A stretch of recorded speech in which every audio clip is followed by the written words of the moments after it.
kind of wanted to talk a little bit about, BNet Systems and kind of what you guys are doing over there. If you can kind of maybe just educate the audience on some of your primary service offerings at BNet System, and where do you think clients maybe get the most value from when they work Sure. with you?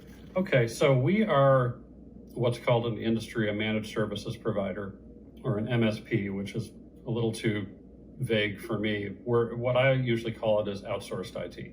So we're like your IT department, only we're outsourced.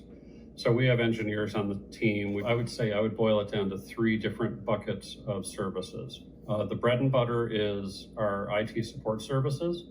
So that's where we take responsibility for your network, your cloud assets, your hardware, your laptops, things like that, servers, if you still have any. That's been one trend. Everyone's gone from servers to the cloud.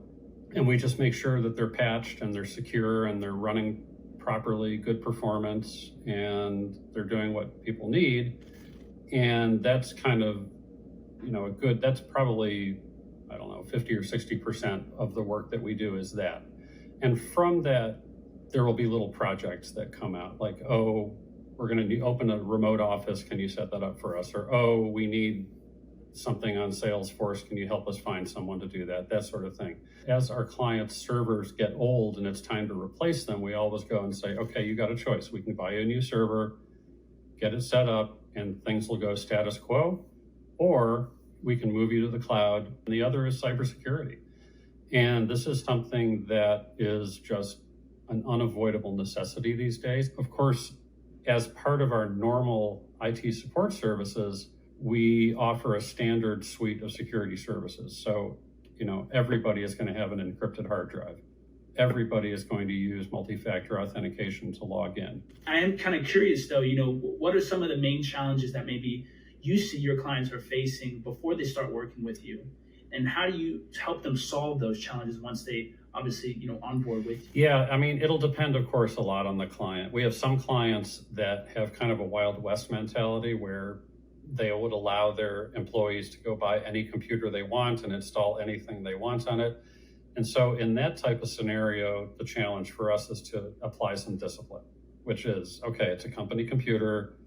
You can't put all your video games on there and let your kids use it. Like, this is a company computer, so we're going to have to lock it down. I'm sorry, but it's not yours computer, it's the company's. And so we enforce discipline by taking away their administrator rights, which they don't need to run it day to day, but it also means if they're ever hacked, it limits the damage that a hacker can do because they don't have free reign over the whole machine.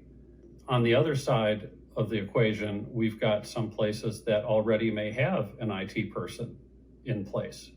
And they're pretty sophisticated and they know what they're doing, but they only want us for a set number of things. One of our clients says, okay, we've got someone that does tier 1 help desk, so we don't need you for that.